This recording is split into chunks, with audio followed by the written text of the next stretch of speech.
Chapter 1. The Airship. Imagine, if you can, a small room, hexagonal in shape, like the cell of a bee. It is lighted neither by window nor by lamp, yet it is filled with a soft radiance. There are no apertures for ventilation, yet the air is fresh.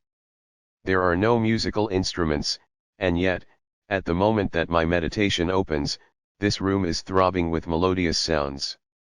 An armchair is in the center, by its side a reading desk, that is all the furniture. And in the armchair there sits a swaddled lump of flesh, a woman, about 5 feet high, with a face as white as a fungus. It is to her that the little room belongs. An electric bell rang. The woman touched a switch and the music was silent. I suppose I must see who it is, she thought, and set her chair in motion. The chair, like the music, was worked by machinery and it rolled her to the other side of the room where the bell still rang importunately. "Who is it?" she called.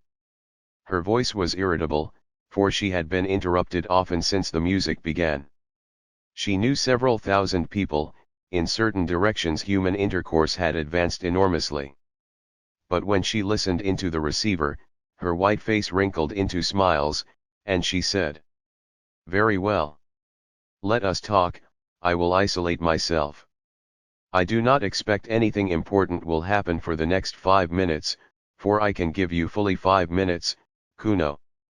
Then I must deliver my lecture on music during the Australian period. She touched the isolation knob, so that no one else could speak to her. Then she touched the lighting apparatus, and the little room was plunged into darkness. "Be quick," she called, her irritation returning. "Be quick, Kuno, here I am in the dark wasting my time." But it was fully 15 seconds before the round plate that she held in her hands began to glow. A faint blue light shot across it, darkening to purple, and presently she could see the image of her son, who lived on the other side of the earth, and he could see her. "Kuno, how slow you are." He smiled gravely. "I really believe you enjoy dawdling. I have called you before, mother, but you were always busy or isolated. I have something particular to say." "What is it, dearest boy? Be quick. Why could you not send it by pneumatic post?" "Because I prefer saying such a thing. I want you to come and see me." Vashti watched his face in the blue plate. "But I can see you," she exclaimed. "What more do you want?" "I want to see you not through the machine," said Kuno. "I want to speak to you not through the wearisome machine." "Oh, hush," said his mother, vaguely shocked. "You mustn't say anything against the machine." "Why not?" "One mustn't." "You talk as if a god had made the machine," cried the other. "I believe that you pray to it when you are unhappy. Men made it, do not forget that. Great men, but men. The machine is much, but it is not everything. I see something like you in this plate, but I do not see you. I hear something like you through this telephone, but I do not hear you. That is why I want you to come. Pay me a visit, so that we can meet face to face, and talk about the hopes that are in my mind." She replied that she could scarcely spare the time for a visit. "The airship barely takes 2 days to fly between me and you. I dislike airships." "Why?" "I dislike seeing the horrible brown earth, and the sea, and the stars when it is dark. I get no ideas in an airship. I do not get them anywhere else."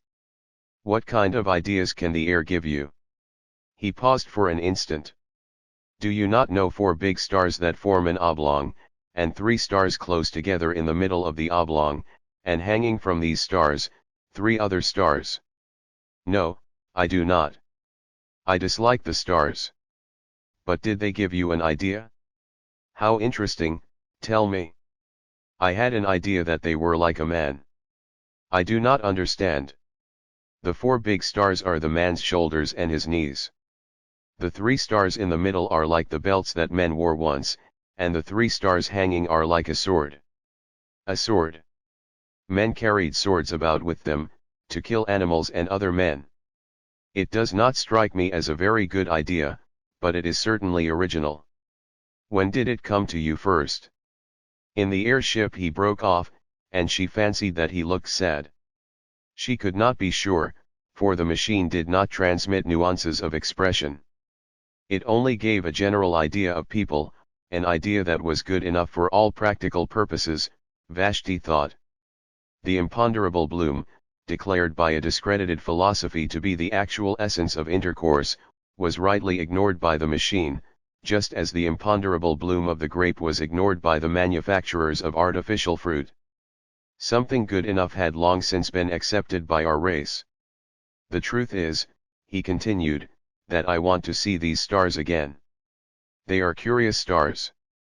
I want to see them not from the airship, but from the surface of the earth, as our ancestors did, thousands of years ago. I want to visit the surface of the earth. She was shocked again. Mother, you must come, if only to explain to me what is the harm of visiting the surface of the earth. No harm, she replied, controlling herself. But no advantage. The surface of the earth is only dust and mud, no advantage. The surface of the earth is only dust and mud, no life remains on it, and you would need a respirator, or the cold of the outer air would kill you. One dies immediately in the outer air. I know, of course I shall take all precautions. And besides? Well. She considered, and chose her words with care. Her son had a queer temper, and she wished to dissuade him from the expedition. It is contrary to the spirit of the age, she asserted. Do you mean by that, contrary to the machine? In a sense, but his image is the blue plate faded. Kuno. He had isolated himself. For a moment Vashti felt lonely. Then she generated the light, and the sight of her room, flooded with radiance and studded with electric buttons, revived her. There were buttons and switches everywhere, buttons to call for food, for music, for clothing. There was the hot bath button, by pressure of which a basin of imitation marble rose out of the floor, filled to the brim with a warm deodorized liquid. There was the cold bath button. There was the button that produced literature. And there were of course the buttons by which she communicated with her friends. The room, though it contained nothing, was in touch with all that she cared for in the world. Vashti's next move was to turn off the isolation switch, and all the accumulations of the last 3 minutes burst upon her. The room was filled with the noise of bells, and speaking tubes. What was the new food like? Could she recommend it? Has she had any ideas lately? Might one tell her one's own ideas?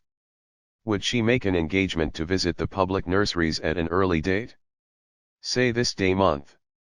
To most of these questions she replied with irritation, a growing quality in that accelerated age. She said that the new food was horrible. That she could not visit the public nurseries through press of engagements. That she had no ideas of her own but had just been told one that 4 stars and 3 in the middle were like a man. She doubted there was much in it. Then she switched off her correspondence, for it was time to deliver her lecture on Australian music. The clumsy system of public gatherings had been long since abandoned, neither Vashti nor her audience stirred from their rooms.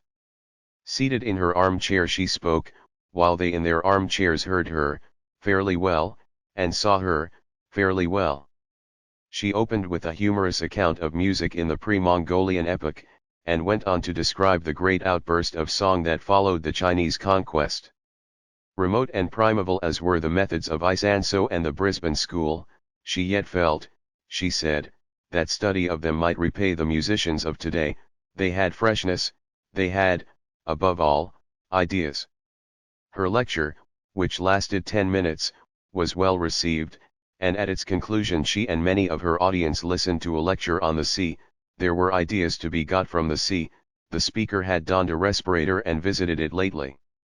Then she fed, talked to many friends, had a bath, talked again, and summoned her bed. The bed was not to her liking. It was too large, and she had a feeling for a small bed. Complaint was useless, 4 beds were of the same dimension all over the world, and to have had an alternative size would have involved vast alterations in the machine. Vashti isolated herself. It was necessary, for neither day nor night existed under the ground, and reviewed all that had happened since she had summoned the bed last. Ideas? Scarcely any. Events? Was Kuno's invitation an event? By her side, on the little reading desk, was a survival from the ages of litter, one book. This was the book of the machine. In it were instructions against every possible contingency. If she was hot or cold or dyspeptic or at a loss for a word, she went to the book, and it told her which button to press. The Central Committee published it. In accordance with a growing habit, it was richly bound. Sitting up in the bed, she took it reverently in her hands. She glanced round the glowing room as if someone might be watching her. Then, half ashamed, half joyful, she murmured, "O machine! O machine!" and raised the volume to her lips. Thrice she kissed it, thrice inclined her head, thrice she felt the delirium of acquiescence. Her ritual performed, she turned to page 1367, which gave the times of the departure of the airships from the island in the southern hemisphere, under whose soil she lived, to the island in the northern hemisphere, whereunder lived her son. She thought, "I have not the time." She made the room dark and slept, she awoke and made the room light, she ate and exchanged ideas with her friends, and listened to music and attended lectures, she made the room dark and slept. Above her, beneath her, and around her, the machine hummed eternally. She did not notice the noise, for she had been born with it in her ears. The earth, carrying her, hummed as it sped through silence, turning her now to the invisible sun, now to the invisible stars. She awoke and made the room light. "Kuno. I will not talk to you," he answered, "until you come. Have you been on the surface of the earth since we spoke last?" His image faded. Again she consulted the book. She became very nervous and lay back in her chair palpitating. Think of her as without teeth or hair. Presently she directed the chair to the wall, and pressed an unfamiliar button. The wall swung apart slowly. Through the opening she saw a tunnel that curved slightly, so that its goal was not visible.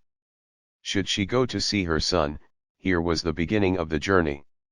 Of course she knew all about the communication system. There was nothing mysterious in it. She would summon a car and it would fly with her down the tunnel until it reached the lift that communicated with the airship station. The system had been in use for many, many years, long before the universal establishment of the machine. And of course she had studied the civilization that had immediately preceded her own, the civilization that had mistaken the functions of the system, and had used it for bringing people to things, instead of for bringing things to people. Those funny old days, when men went for change of air instead of changing the air in their rooms. And yet she was frightened of the tunnel. She had not seen it since her last child was born.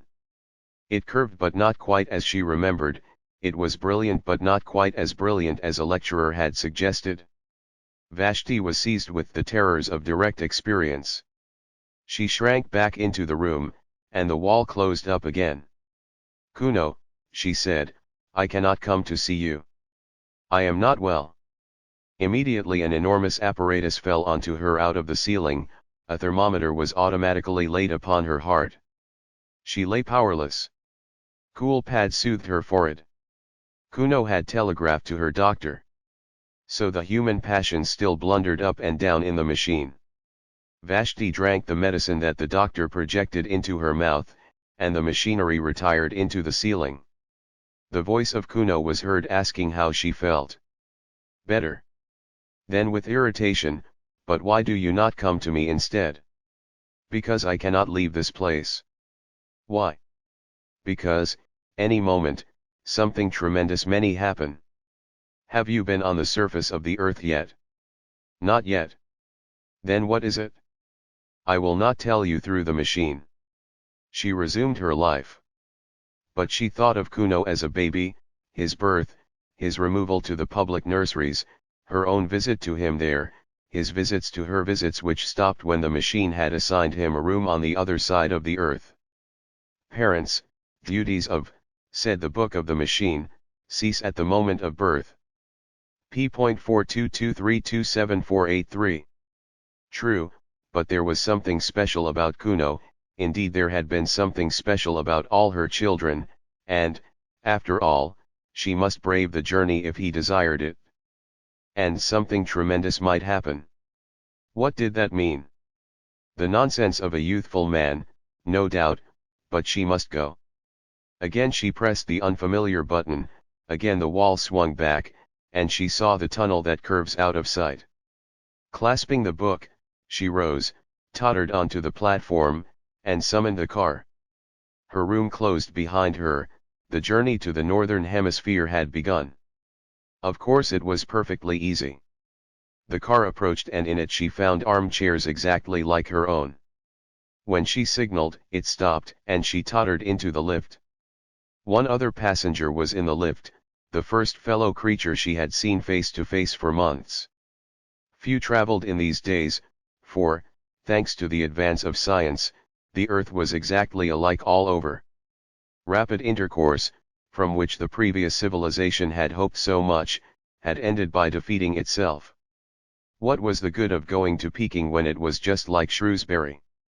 Why return to Shrewsbury when it would all be like Peking?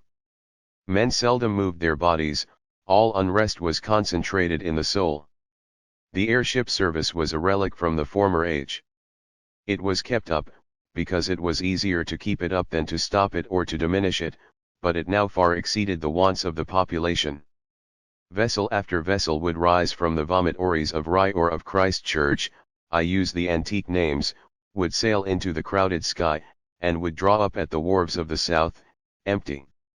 So nicely adjusted was the system, so independent of meteorology, that the sky, whether calm or cloudy, resembled a vast kaleidoscope whereon the same patterns periodically recurred. The ship on which Vashti sailed started now at sunset, now at dawn. But always, as it passed above Rias, it would neighbor the ship that served between Helsingfors and the Brazils, and, every third time it surmounted the Alps, the fleet of Palermo would cross its track behind. Night and day, wind and storm, tide and earthquake, impeded man no longer. He had harnessed Leviathan. All the old literature, with its praise of nature, and its fear of nature, rang false as the prattle of a child. Yet as Vashti saw the vast flank of the ship, stained with exposure to the outer air, her horror of direct experience returned. It was not quite like the airship in the cinematophote. For one thing it smelled, not strongly or unpleasantly, but it did smell, and with her eyes shut she should have known that a new thing was close to her. Then she had to walk to it from the lift, had to submit to glances from the other passengers. The man in front dropped his book, no great matter, but it disquieted them all. In the rooms, if the book was dropped, the floor raised it mechanically, but the gangway to the airship was not so prepared, and the sacred volume lay motionless. They stopped, the thing was unforeseen, and the man, instead of picking up his property, felt the muscles of his arm to see how they had failed him. Then someone actually said with direct utterance, "We shall be late," and they trooped on board, Vashti treading on the pages as she did so. Inside, her anxiety increased. The arrangements were old-fashioned and rough. There was even a female attendant, to whom she would have to announce her wants during the voyage. Of course a revolving platform ran the length of the boat, but she was expected to walk from it to her cabin. Some cabins were better than others, and she did not get the best. She thought the attendant had been unfair, and spasms of rage shook her. The glass valves had closed, she could not go back. She saw, at the end of the vestibule, the lift in which she had ascended going quietly up and down, empty. Beneath those corridors of shining tiles were rooms, tier below tier, reaching far into the earth, and in each room there sat a human being, eating, or sleeping, or producing ideas.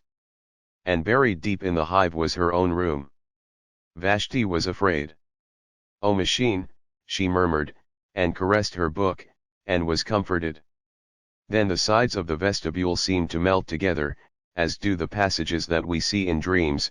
The lift vanished, the book that had been dropped slid to the left and vanished, polished tiles rushed by like a stream of water, there was a slight jar, and the airship, issuing from its tunnel, soared above the waters of a tropical ocean. It was night. For a moment she saw the coast of Sumatra edged by the phosphorescence of waves, and crowned by lighthouses, still sending forth their disregarded beams. These also vanished, and only the stars distracted her. They were not motionless, but swayed to and fro above her head, thronging out of one skylight into another, as if the universe and not the airship was careening. And, as often happens on clear nights, they seemed now to be in perspective, now on a plane, now piled tier beyond tier into the infinite heavens, now concealing infinity, a roof limiting forever the visions of men. In either case they seemed intolerable. "Are we to travel in the dark?" called the passengers angrily, and the attendant, who had been careless, generated the light, and pulled down the blinds of pliable metal.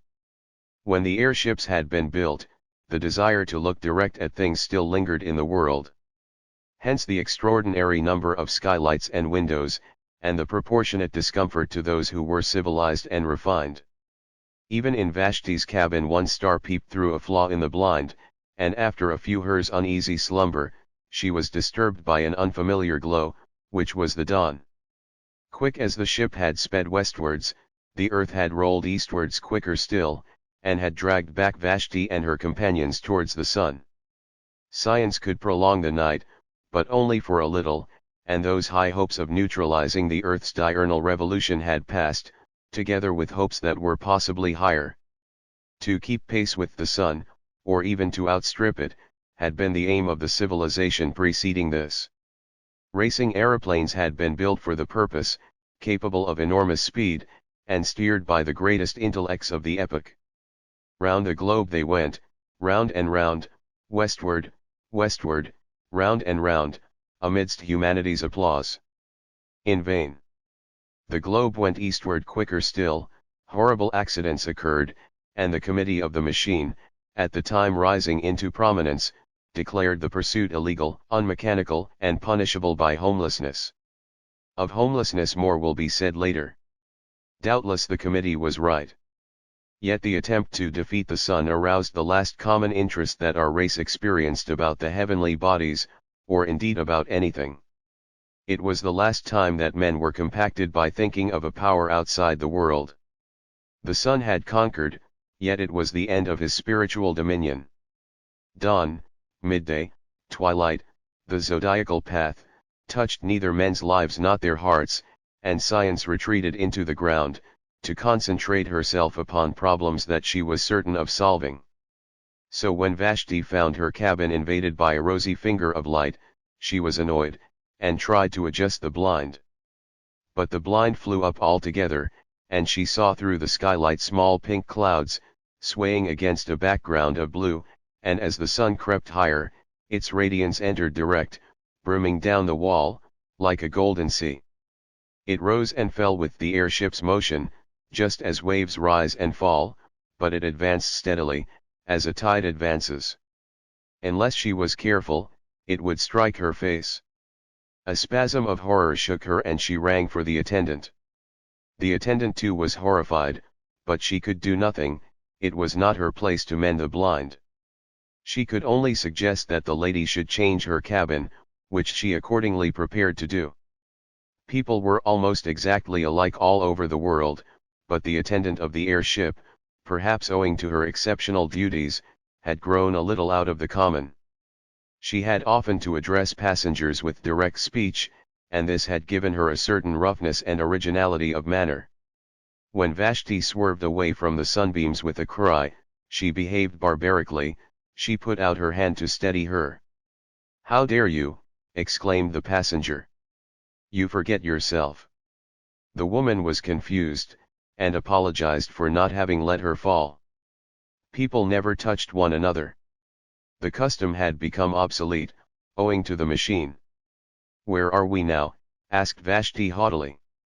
"We are over Asia," said the attendant, anxious to be polite. "Asia. You must excuse my common way of speaking. I have got into the habit of calling places over which I pass by their unmechanical names. Oh, I remember Asia. The Mongols came from it. Beneath us, in the open air, stood a city that was once called Simla. Have you ever heard of the Mongols and of the Brisbane School? No. Brisbane also stood in the open air. Those mountains to the right, let me show you them." She pushed back a metal blind. The main chain of the Himalayas was revealed. They were once called the roof of the world, those mountains. You must remember that, before the dawn of civilization, they seemed to be an impenetrable wall that touched the stars. It was supposed that no one but the gods could exist above their summits. How we have advanced, thanks to the machine. How we have advanced, thanks to the machine, said Vashti. How we have advanced, thanks to the machine, echoed the passenger who had dropped his book the night before, and who was standing in the passage. And that white stuff in the cracks? What is it? I have forgotten its name. Cover the window, please. These mountains give me no ideas. The northern aspect of the Himalayas was in deep shadow. On the Indian slope the sun had just prevailed. The forests had been destroyed during the literature epoch for the purpose of making newspaper pulp, but the snows were awakening to their morning glory, and clouds still hung on the breasts of Kinchinjunga. In the plain were seen the ruins of cities, with diminished rivers creeping by their walls, and by the sides of these were sometimes the signs of vomitories, marking the cities of today. Over the whole prospect airships rushed, crossing the intercrossing with incredible aplomb, and rising nonchalantly when they desired to escape the perturbations of the lower atmosphere and to traverse the roof of the world. "We have indeed advanced, thanks to the machine," repeated the attendant, and hid the Himalayas behind a metal blind. The day dragged wearily forward. The passengers sat each in his cabin, avoiding one another with an almost physical repulsion and longing to be once more under the surface of the earth. There were 8 or 10 of them, mostly young males, sent out from the public nurseries to inhabit the rooms of those who had died in various parts of the earth. The man who had dropped his book was on the homeward journey. He had been sent to Sumatra for the purpose of propagating the race. Vashti alone was traveling by her private will. At midday she took a second glance at the earth. The airship was crossing another range of mountains, but she could see little, owing to clouds. Masses of black rock hovered below her, and merged indistinctly into grey. Their shapes were fantastic, one of them resembled a prostrate man. "No ideas here," murmured Vashti, and hid the Caucasus behind a metal blind. In the evening she looked again. They were crossing a golden sea, in which lay many small islands and one peninsula. She repeated, "No ideas here," and hid Greece behind a metal blind. Chapter 2. The Mending Apparatus. By a vestibule, by a lift, by a tubular railway, by a platform, by a sliding door, by reversing all the steps of her departure did Vashti arrive at her son's room, which exactly resembled her own. She might well declare that the visit was superfluous. The buttons, the knobs, the reading desk with the book, the temperature, the atmosphere, the illumination, all were exactly the same. And if Kuno himself, flesh of her flesh, stood close beside her at last, what profit was there in that? She was too well bred to shake him by the hand. Averting her eyes, she spoke as follows. "Here I am. I have had the most terrible journey and greatly retarded the development of my soul. It is not worth it, Kuno, it is not worth it. My time is too precious. The sunlight almost touched me, and I have met with the rudest people. I can only stop a few minutes. Say what you want to say, and then I must return. I have been threatened with homelessness," said Kuno. She looked at him now. "I have been threatened with homelessness, and I could not tell you such a thing through the machine. Homelessness means death. The victim is exposed to the air, which kills him. I have been outside since I spoke to you last. The tremendous thing has happened, and they have discovered me. But why shouldn't you go outside, she exclaimed, it is perfectly legal, perfectly mechanical, to visit the surface of the earth. I have lately been to a lecture on the sea, there is no objection to that, one simply summons a respirator and gets an egression permit. It is not the kind of thing that spiritually minded people do, and I begged you not to do it, but there is no legal objection to it. I did not get an egression permit. Then how did you get out? I found out a way of my own. The phrase conveyed no meaning to her, and he had to repeat it. A way of your own, she whispered. But that would be wrong. Why? The question shocked her beyond measure. You are beginning to worship the machine, he said coldly. You think it irreligious of me to have found out a way of my own. It was just what the committee thought, when they threatened me with homelessness. At this she grew angry. I worship nothing, she cried. I am most advanced. I don't think you irreligious, for there is no such thing as religion left. All the fear and the superstition that existed once have been destroyed by the machine. I only meant that to find out a way of your own was besides, there is no new way out. So it is always supposed. Except through the vomitories, for which one must have an egression permit, it is impossible to get out. The book says so. Well, the book's wrong, for I have been out on my feet. For Kuno was possessed of a certain physical strength. By these days it was a demerit to be muscular. Each infant was examined at birth, and all who promised undue strength were destroyed.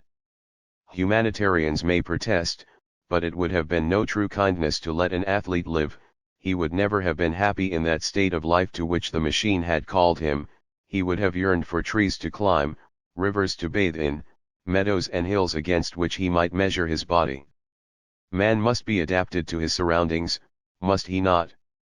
In the dawn of the world our weakly must be exposed on Mount Taygetus, in its twilight our strong will suffer euthanasia, that the machine may progress, that the machine may progress, that the machine may progress eternally.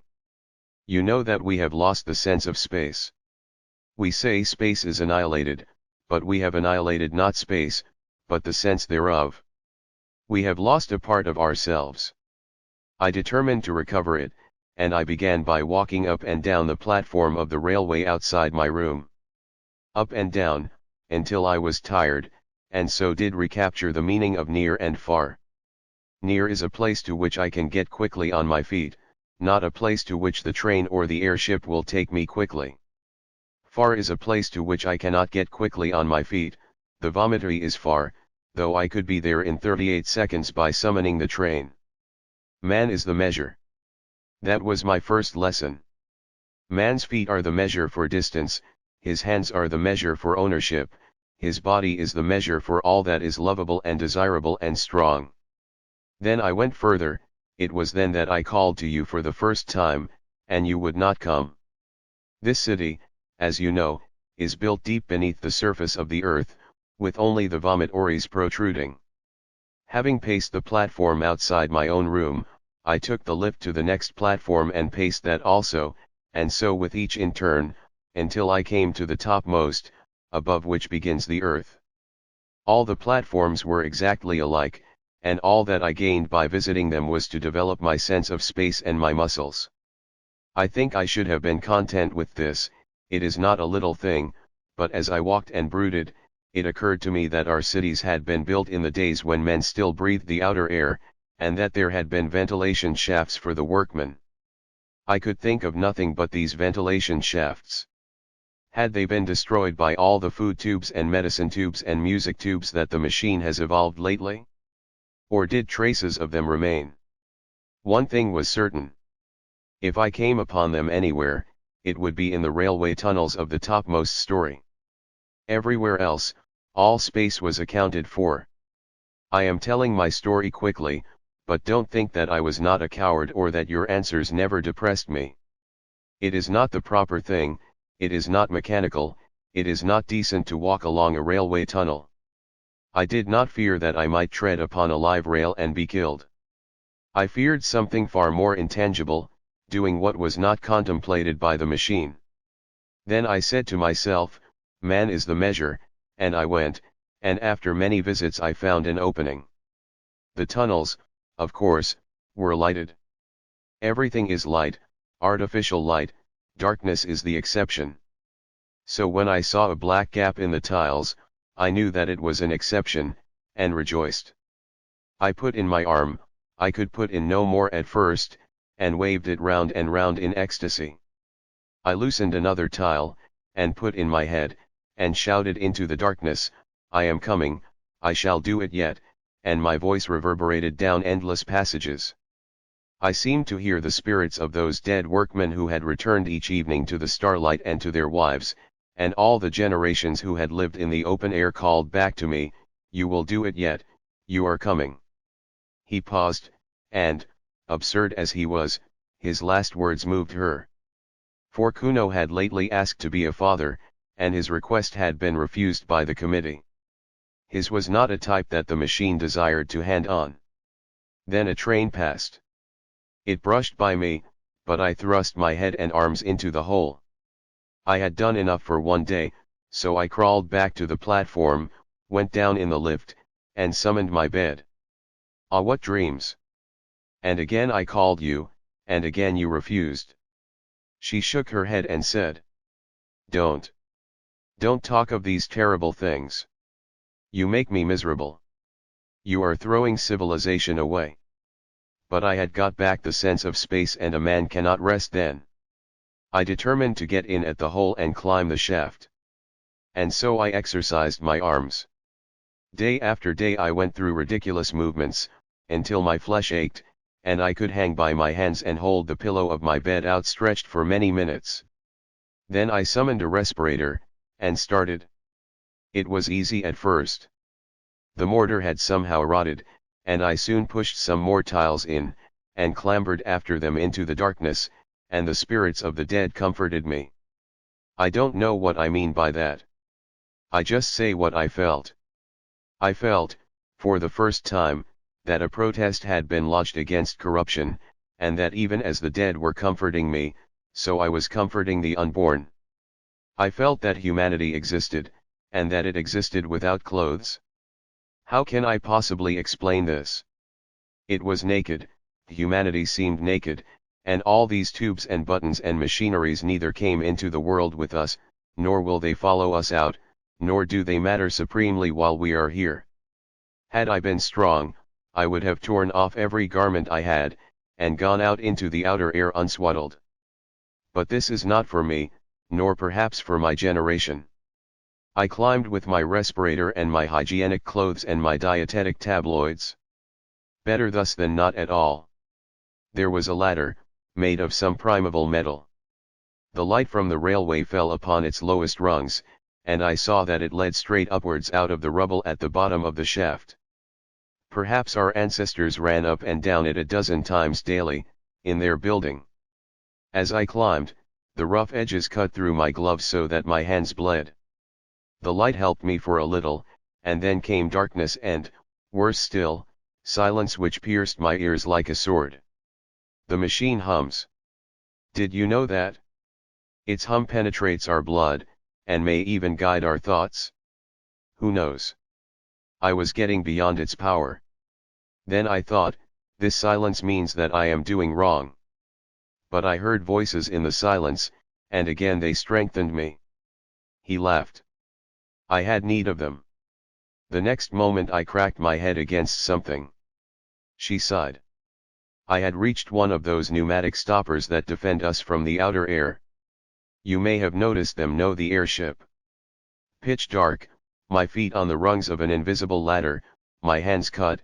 I cannot explain how I lived through this part, but the voices still comforted me, and I felt for fastenings. The stopper, I suppose, was about 8 feet across. I passed my hand over it as far as I could reach. It was perfectly smooth. I felt it almost to the center. Not quite to the center, for my arm was too short. Then the voice said, "Jump. It is worth it. There may be a handle in the center, and you may catch hold of it and so come to us your own way." and if there is no handle, so that you may fall and are dashed to pieces, it is still worth it, you will still come to us your own way. So I jumped. There was a handle, and dash. He paused. Tears gathered in his mother's eyes. She knew that he was fated. If he did not die today, he would die tomorrow. There was not room for such a person in the world. And with her pity disgust mingled. She was ashamed at having borne such a son, she who had always been so respectable and so full of ideas. Was he really the little boy to whom she had taught the use of his stops and buttons, and to whom she had given his first lessons in the book? The very hair that disfigured his lip showed that he was reverting to some savage type. On atavism the machine can have no mercy. There was a handle, and I did catch it. I hung tranced over the darkness and heard the hum of these workings as the last whisper in a dying dream. All the things I had cared about and all the people I had spoken to through tubes appeared infinitely little. Meanwhile the handle revolved. My weight had set something in motion and I span slowly, and then. I cannot describe it. I was lying with my face to the sunshine. Blood poured from my nose and ears and I heard a tremendous roaring. The stopper, with me clinging to it, had simply been blown out of the earth, and the air that we make down here was escaping through the vent into the air above. It burst up like a fountain. I crawled back to it, for the upper air hurts, and, as it were, I took great sips from the edge. My respirator had flown goodness knows here, my clothes were torn. I just lay with my lips close to the hole, and I sipped until the bleeding stopped. You can imagine nothing so curious. This hollow in the grass, I will speak of it in a minute, the sun shining into it, not brilliantly but through marbled clouds, the peace, the nonchalance, the sense of space, and, brushing my cheek, the roaring fountain of our artificial air. Soon I spied my respirator, bobbing up and down in the current high above my head, and higher still were many airships. But no one ever looks out of airships, and in any case they could not have picked me up. There I was, stranded. The sun shone a little way down the shaft, and revealed the topmost rung of the ladder, but it was hopeless trying to reach it. I should either have been tossed up again by the escape, or else have fallen in, and died. I could only lie on the grass, sipping and sipping, and from time to time glancing around me. I knew that I was in Wessex, for I had taken care to go to a lecture on the subject before starting.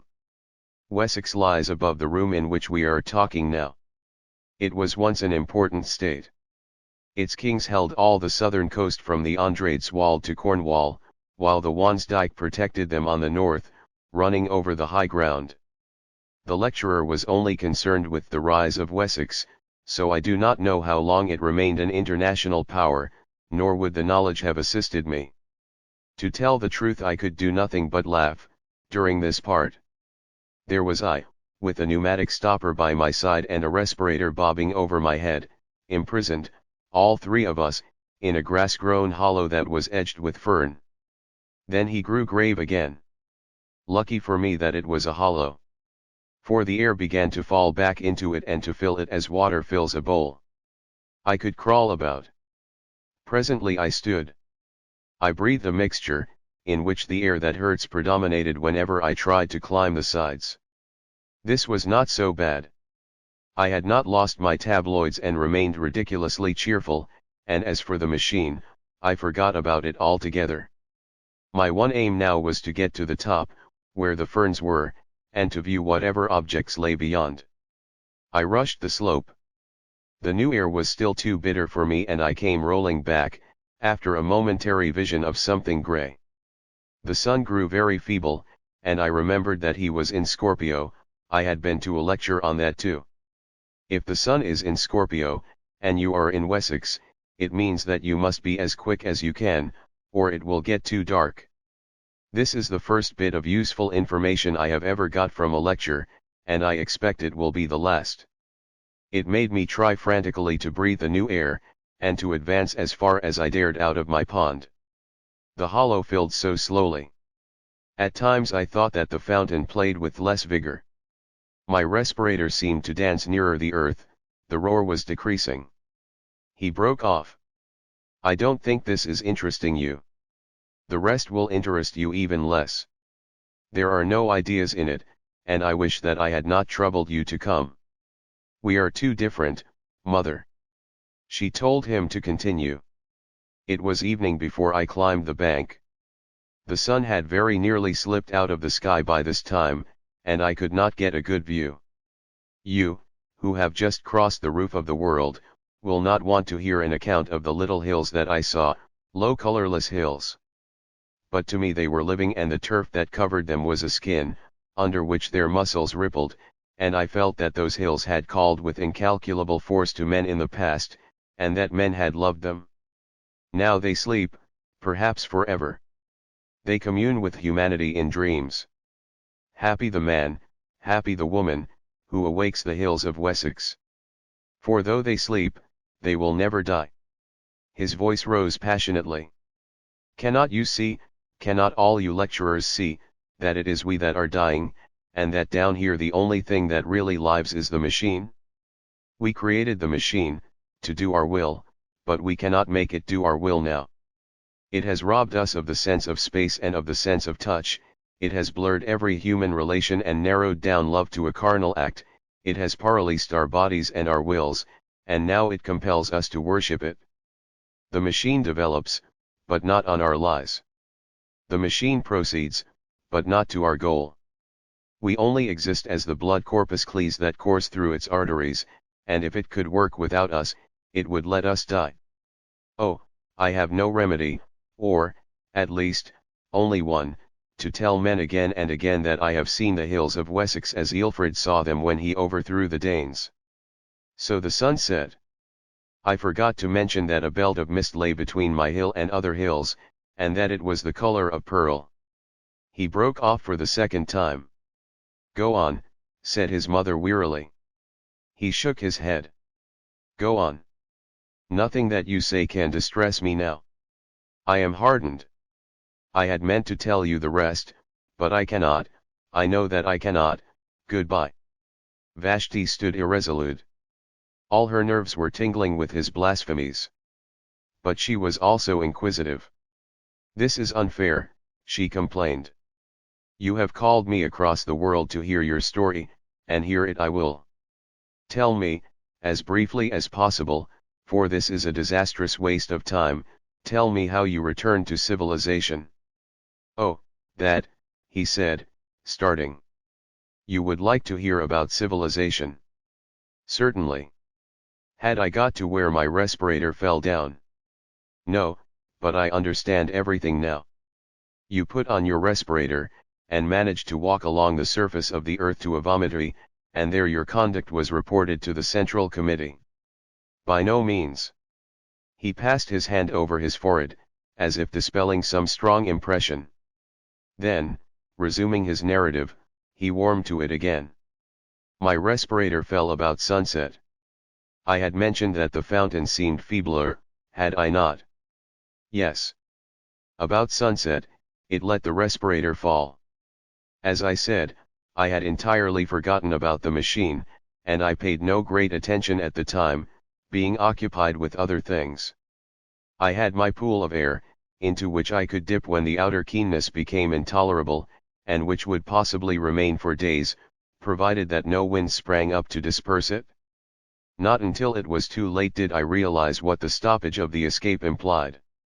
You see, the gap in the tunnel had been mended, the mending apparatus, was after me. One other warning I had, but I neglected it. The sky at night was clearer than it had been in the day, and the moon, which was about half the sky behind the sun, shone into the dell at moments quite brightly. I was in my usual place, on the boundary between the two atmospheres, when I thought I saw something dark move across the bottom of the dell, and vanish into the shaft. In my folly, I ran down. I bent over and listened, and I thought I heard a faint scraping noise in the depths. At this, but it was too late, I took alarm. I determined to put on my respirator and to walk right out of the dell. But my respirator had gone. I knew exactly where it had fallen, between the stopper and the aperture, and I could even feel the mark that it had made in the turf. It had gone, and I realized that something evil was at work, and I had better escape to the other air, and, if I must die, die running towards the cloud that had been the color of a pearl. I never started out of the shaft, it is too horrible. A worm, a long white worm, had crawled out of the shaft and was gliding over the moonlit grass. I screamed. I did everything that I should not have done.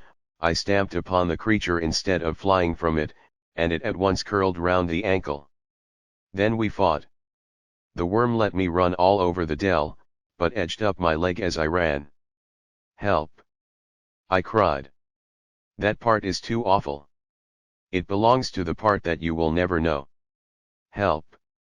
I cried. Why cannot we suffer in silence? Help! I cried. When my feet were wound together, I fell.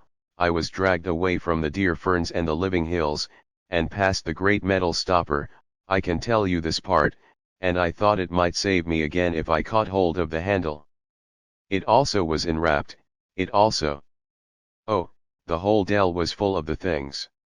They were searching it in all directions, they were denuding it, and the white snouts of others peeped out of the hole, ready if needed. Everything that could be moved they brought, brushwood, bundles of fern, everything, and down we all went intertwined into hell.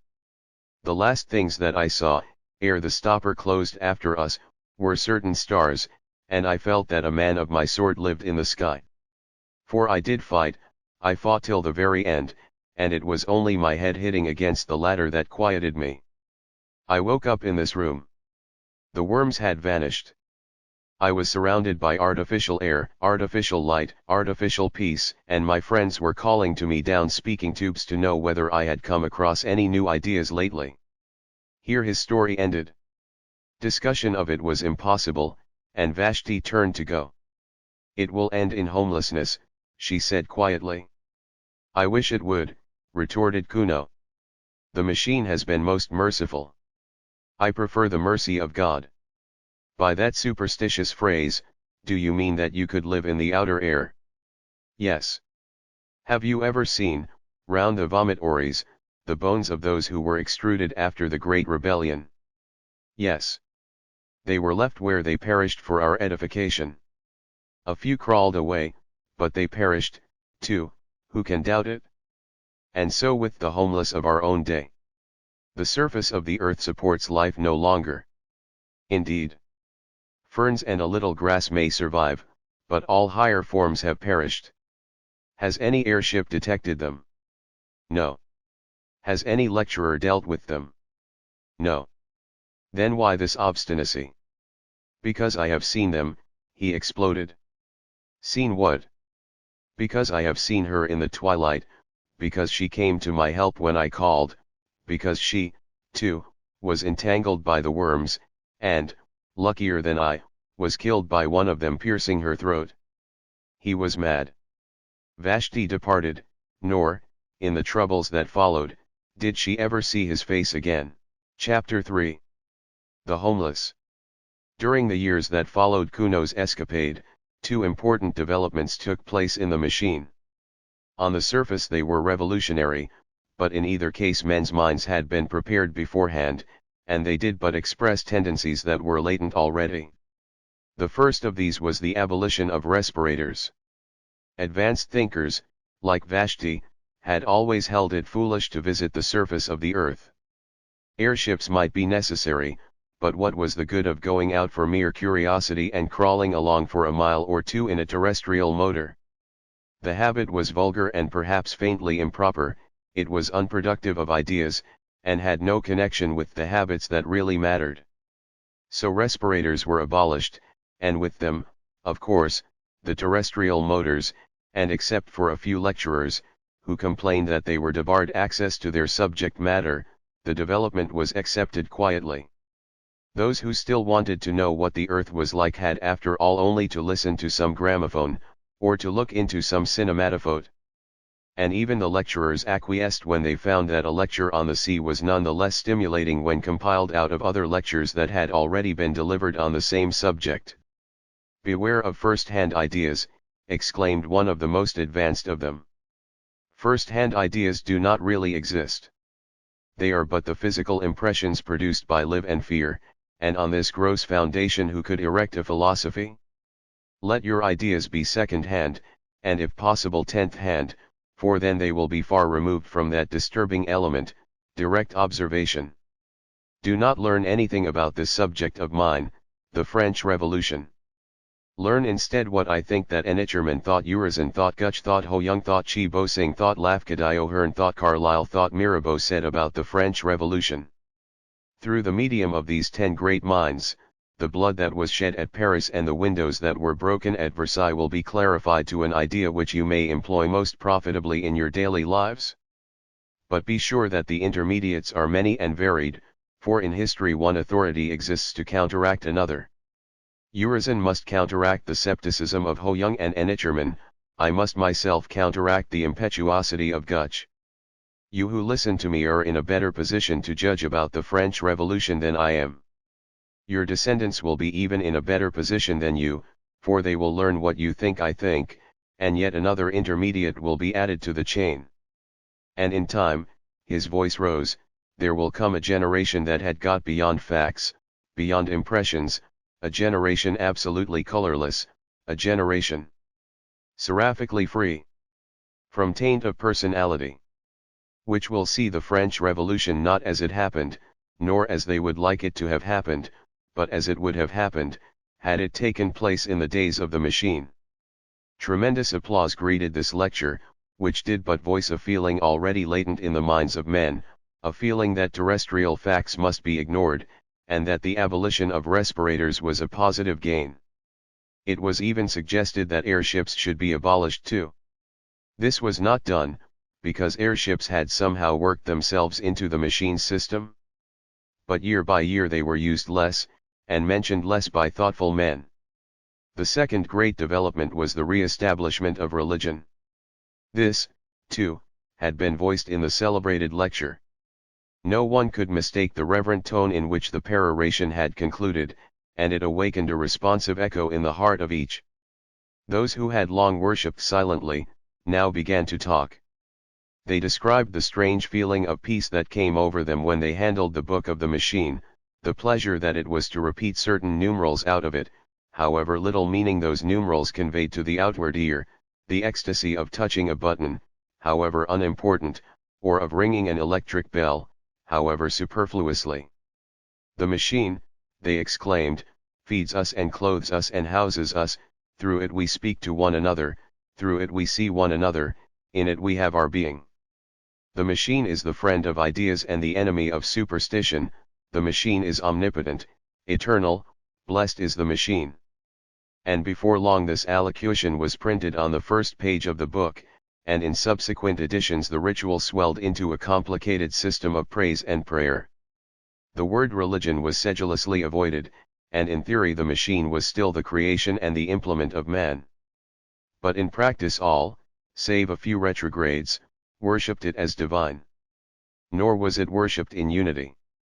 One believer would be chiefly impressed by the blue optic plates, through which he saw other believers, another by the mending apparatus, which sinful Kuno had compared to worms, another by the lifts, another by the book.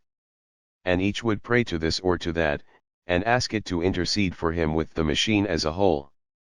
Persecution, that also was present. It did not break out, for reasons that will be set forward shortly. But it was latent, and all who did not accept the minimum known as undenominational mechanism lived in danger of homelessness, which means death, as we know. To attribute these two great developments to the Central Committee, is to take a very narrow view of civilization. The Central Committee announced the developments, it is true, but they were no more the cause of them than were the kings of the imperialistic period the cause of war. Rather did they yield to some invincible pressure, which came no one knew whither, and which, when gratified, was succeeded by some new pressure equally invincible. To such a state of affairs it is convenient to give the name of progress. No one confessed the machine was out of hand.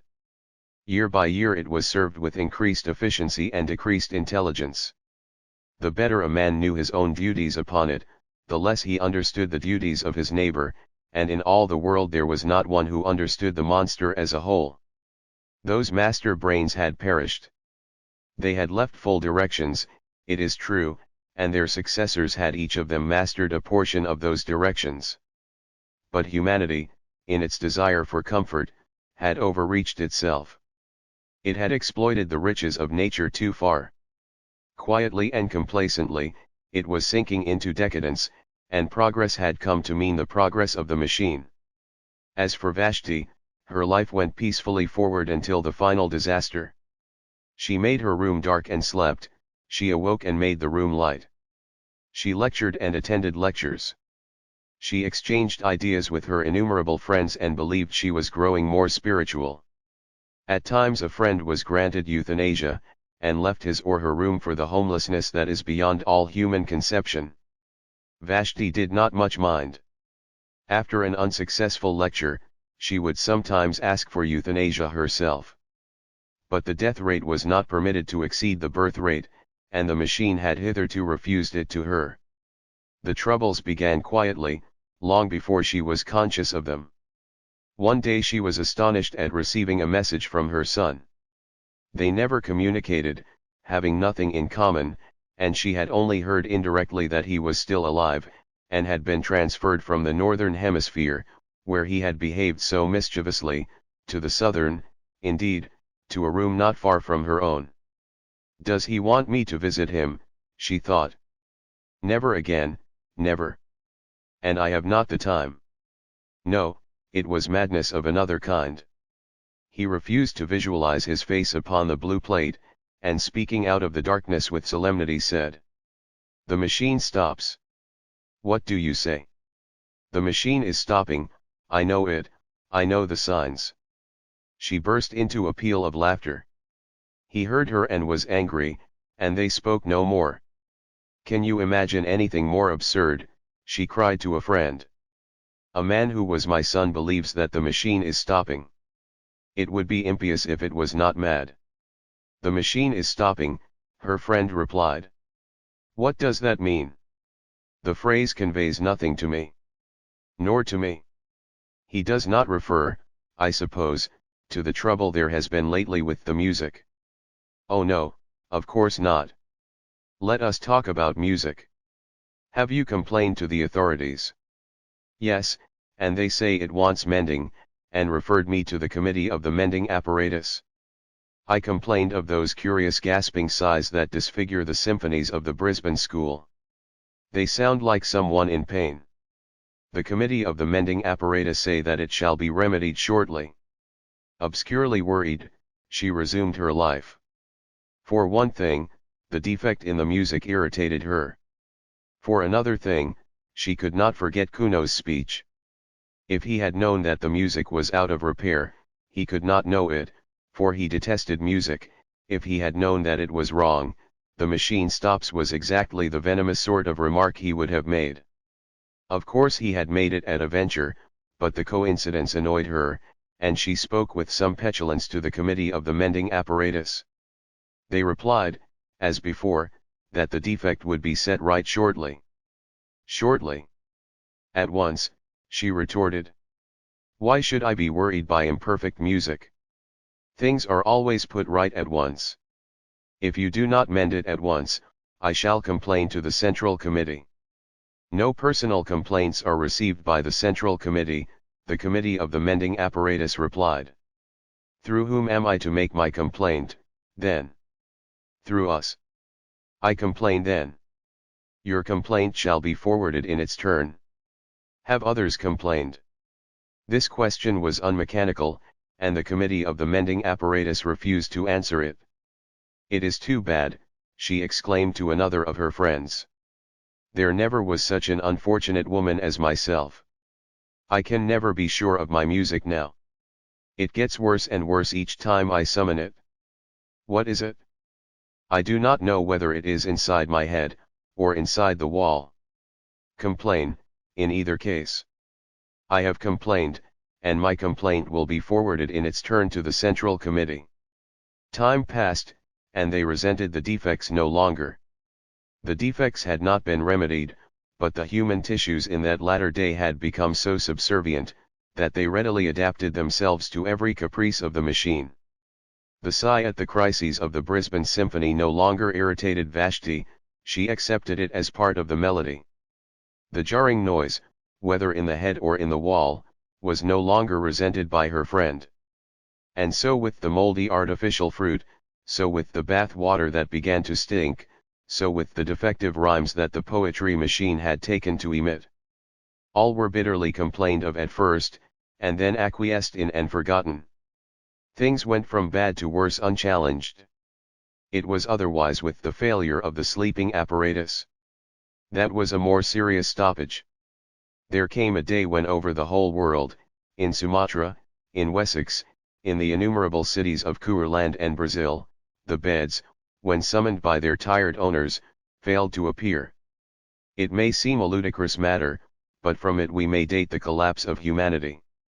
The committee responsible for the failure was assailed by complainants, whom it referred, as usual, to the Committee of the Mending Apparatus, who in its turn assured them that their complaints would be forwarded to the Central Committee. But the discontent grew, for mankind was not yet sufficiently adaptable to do without sleeping. Someone is meddling with the machine, they began. Someone is trying to make himself king, to reintroduce the personal element. Punish that man with homelessness. To the rescue. Avenge the machine. Avenge the machine. War. Kill the man. But the Committee of the Mending Apparatus now came forward, and allayed the panic with well-chosen words. It confessed that the mending apparatus was itself in need of repair. The effect of this frank confession was admirable.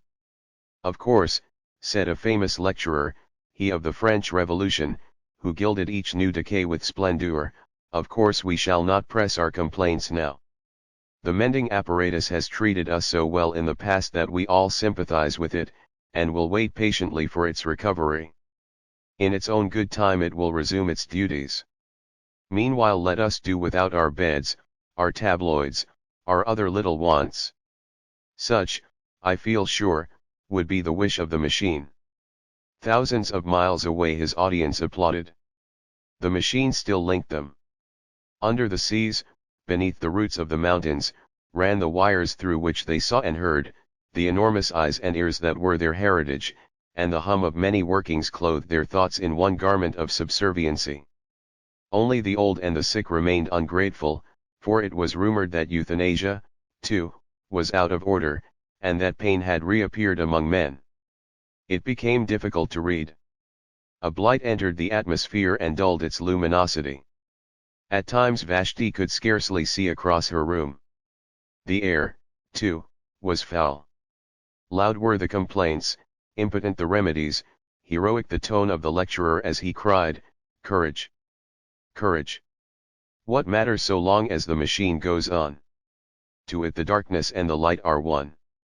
And though things improved again after a time, the old brilliancy was never recaptured, and humanity never recovered from its entrance into twilight. There was an hysterical talk of measures, of provisional dictatorship, and the inhabitants of Sumatra were asked to familiarize themselves with the workings of the central power station, the said power station being situated in France. But for the most part panic reigned, and men spent their strength praying to their books, tangible proofs of the machine's omnipotence. There were gradations of terror, at times came rumors of hope. The mending apparatus was almost mended, the enemies of the machine had been got under, new nerve centers were evolving which would do the work even more magnificently than before. But there came a day when, without the slightest warning, without any previous hint of feebleness, the entire communication system broke down, all over the world, and the world, as they understood it, ended. Vashti was lecturing at the time and her earlier remarks had been punctuated with applause. As she proceeded the audience became silent, and at the conclusion there was no sound. Somewhat displeased, she called to a friend who was a specialist in sympathy. No sound, doubtless the friend was sleeping. And so with the next friend whom she tried to summon, and so with the next, until she remembered Kuno's cryptic remark, "The machine stops." The phrase still conveyed nothing. If eternity was stopping, it would of course be set going shortly. For example, there was still a little light and air, the atmosphere had improved a few hours previously. There was still the book, and while there was the book there was security. Then she broke down, for with the cessation of activity came an unexpected terror, silence. She had never known silence, and the coming of it nearly killed her. It did kill many thousands of people outright. Ever since her birth she had been surrounded by the steady hum. It was to the ear what artificial air was to the lungs, and agonizing pains shot across her head. And scarcely knowing what she did, she stumbled forward and pressed the unfamiliar button, the one that opened the door of her cell. Now the door of the cell worked on a simple hinge of its own. It was not connected with the central power station, dying far away in France. It opened, rousing immoderate hopes in Vashti, for she thought that the machine had been mended. It opened, and she saw the dim tunnel that curved far away towards freedom. One look, and then she shrank back. For the tunnel was full of people, she was almost the last in that city to have taken alarm. People at any time repelled her, and these were nightmares from her worst dreams. People were crawling about, people were screaming, whimpering, gasping for breath, touching each other, vanishing in the dark, and ever and anon being pushed off the platform onto the live rail. Some were fighting round the electric bells, trying to summon trains which could not be summoned.